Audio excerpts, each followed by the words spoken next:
I'm going to go back to something you said about the investment thesis in Ukraine. Obviously, we are speaking to the Forbes audience here, a lot of investors.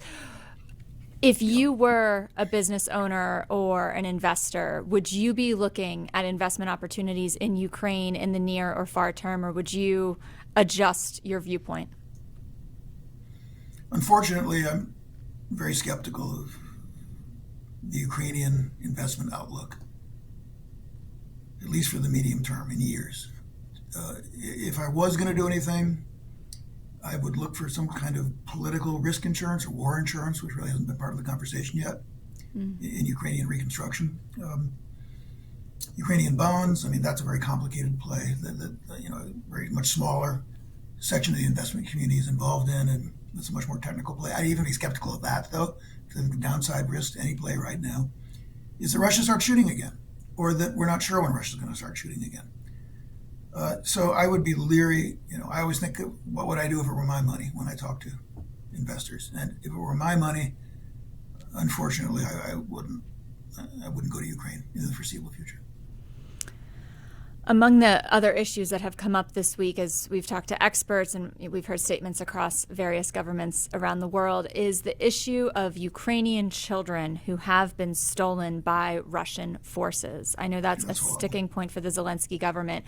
What are the chances that those children get returned to those families? What would it take? Gosh, if anything could do it, I think it would be a peace agreement. And that's a really embarrassing issue for Putin. It's a horrible issue. It's been carried out by somebody quite close to him. And I think it stands for, on both sides, but for the Russians included, the Russification of Ukraine. And that, I think, makes the chances of it getting resolved in the first phase of any discussion, I think, pretty low. But the Trump administration, as you know, has decided not to pursue kind of the war crimes angle on or at least that's what we get so far, on the Russians. And I think that makes it at least marginally easier to do. Again, not that I condone their policies, agree or disagree, but I think objectively, any leader that knows he's going to go to The Hague is disincented to make a deal of any kind. Trump's taking that off the table. I'm not sure why. I'm not sure that's why he took it off the table. But he's kind of cleaned up he's potentially cleaned up Russia's exposure. That makes a deal on the kids, I think, somewhat easier. Interesting. So if we were to zoom out and use a baseball analogy, innings-wise, we're 3 years into this conflict, but where are we in terms of ending the game? Are we still in the first or second inning, in your view?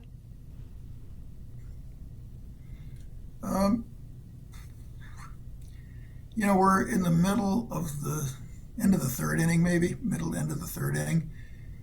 And if we're playing in my home field, the visitors are winning at least like 6-3. I think Putin's gained the advantage on the battlefield. He's got a lot more motivation, at least the Americans do. The Europeans are a bigger problem. We'll see if they can get it together and make that have an impact on the war. But it's the third inning of a long game. Could go to extra innings, and right now I think that the Russians have an upper hand.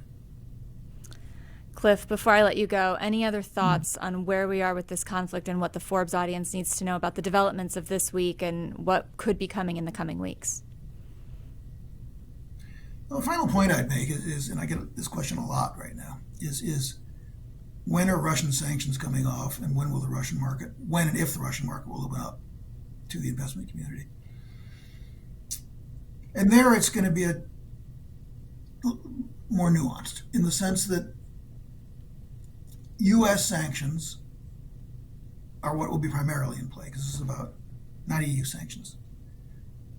This is about Trump and Putin. And what I would caution is that we may see some sanctions relief, at least on individuals, lifting of sanctions. And what I think we're more likely to see, though, is non-enforcement of sanctions. the model being the Biden administration and Iranian oil.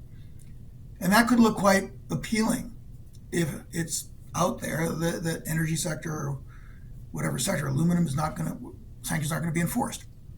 But I would caution that non-enforcement is different than lifting. Lifting is reversible, but non-enforcement is subject to revision on ceasefire violations of any Russian action. And given that I think that the ceasefire, if we get one, which I think we probably will, is going to be unstable, I would, distinguish carefully. I would warn the investment community to distinguish carefully between relief and non-enforcement and be very aware of the vulnerabilities of non-enforcement. So that would be my final point.